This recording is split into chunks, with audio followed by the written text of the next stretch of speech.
দবকাত উচ্ছেদ চলাবলৈ সাজু হৈছে জিলা প্ৰশাসন। যমুনাৰ মৌদাঙ্গা সংৰক্ষিত বনাঞ্চলৰ বেদখলকাৰীলৈ জাননী প্ৰেৰণ কৰিছে প্ৰশাসনে। জাননী লাভ কৰাৰ পাছতে হাহাকাৰ অৱস্থাৰ সৃষ্টি হৈছে কেইবাখনো গাঁৱৰ ৰাইজৰ মাজত।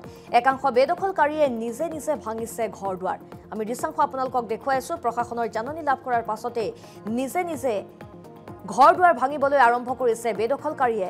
বনাঞ্চলখনৰ প্ৰায় 1000 বিঘা ভূমি দখলকাৰীৰ কবলত আছিল। বেদখলকাৰীয়ে তামোলৰ বাগান পুখুৰী খন্দাৰ অভিযোগ আৰু ঘৰবাৰী ভাঙি আঁতৰি যাবলৈ প্ৰস্তুত হৈছে একাংশ লোক, যেহেতু তেওঁলোকে বনাঞ্চলখনৰ 1000 বিঘা ভূমি বেদখল কৰি আছিল। আৰু প্ৰশাসনে জাননী জাৰি কৰাৰ পাছতেই সেই স্থান ত্যাগ কৰিছে এটা পৰিয়ালে। আৰু দবকাত উচ্ছেদ চলাবলৈ এতিয়া সাজু হৈছে জিলা প্ৰশাসন। যমুনাৰ মৌদাঙ্গা সংৰক্ষিত বনাঞ্চলৰ বেদখলকাৰীলৈ জাননী প্ৰেৰণ কৰিছে প্ৰশাসনে। জাননী লাভৰ পাছতেই হাহাকাৰ লাগিছে কেইবাখনো গাঁৱৰ ৰাইজৰ মাজত। একাংশ বেদখলকাৰীয়ে নিজে নিজে ভাঙি নিছে ঘৰ দুৱাৰ।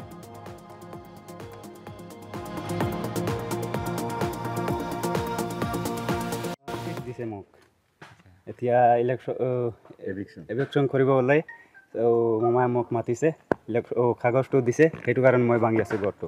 এতিয়া যাব ক'ত আপুনি? এতিয়া মই ৰায়ত যাম বেলেগৰ ঘৰত। মোৰ মাটি মিৰাজ নাই, এতিয়া মই কি কৰিম? আপোনাক কিমান দিন ধৰি ইয়াত 35-40 বছৰমান হৈ গ'ল। মোৰ বাপ দাদা মোৰ ইয়াতে গুচি গ'ল, ঢুকাইছে। আপোনালোকে মাটি কিনিছিল নে? সেইটো কিনিছোঁ মই মাটি, মই দখল কৰা নাই, এইটো মই কিনিছোঁ মাটি।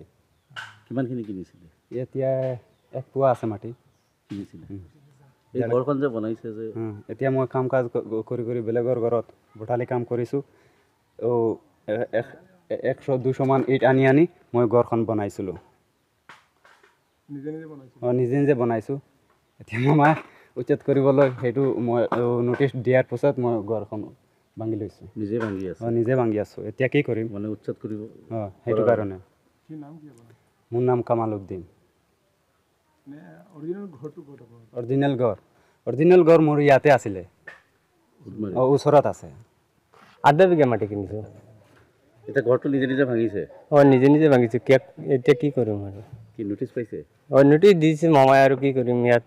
মইতো দুখীয়া ঘৰৰ ল'ৰা হয়, এতিয়া ক'ত যাওঁ, কি কৰিম? মামাই যদি আৰু ভাঙি দিয়ে, জিচিপি দি মই অলপমান বহুত কষ্ট কৰি আনিছোঁ। এইটো দিন হাজিৰা কাম কৰি টিনাৰ চিনা কিবা কিবি অলপ আঁতৰি লৈ গৈছোঁ। আৰু আপোনালোকৰ এনে ঘৰ ক'ত? অৰিজিনেল ঘৰ ক'ত? অৰিজিনেল ঘৰ অলপ ইয়াতে আছে, ইয়াত এইটো গাঁৱত।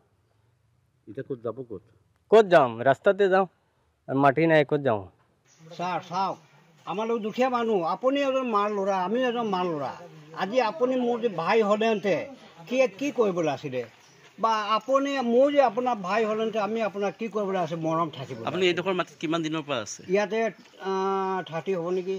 30 বছৰ? 30 বছৰ হ'ব। মাটিডোখৰ কিনিছিল নে? নাই, আমাকে দান দিছে, মাটিটো দান দিছে। মানে মই অসুবিধা নাগালেতে আছিলোঁ, মই ধন সম্পত্তি গুচি গ'ল, একো সাৰিব নোৱাৰোঁ, বাচ্চা পালিব নোৱাৰোঁ, নাগালেও গুচি গ'লোঁ মই। তাতে গৈ কিজানি 40 সাল মই থাকিলোঁ যাব। তাৰপিছত ইয়াতে অহাৰ পিছতে ইয়াৰ গাঁৱৰ এজন মানুহে ক'লে মোক যে আপোনাকতো মোৰ মৰম লাগি আছে, মই মাটিটো এনেই মানুহ লৈ আছে, মোৰ পৰা 1/2 বিঘা মাটি আপুনি ৰাখি লওক, এটা ঘৰ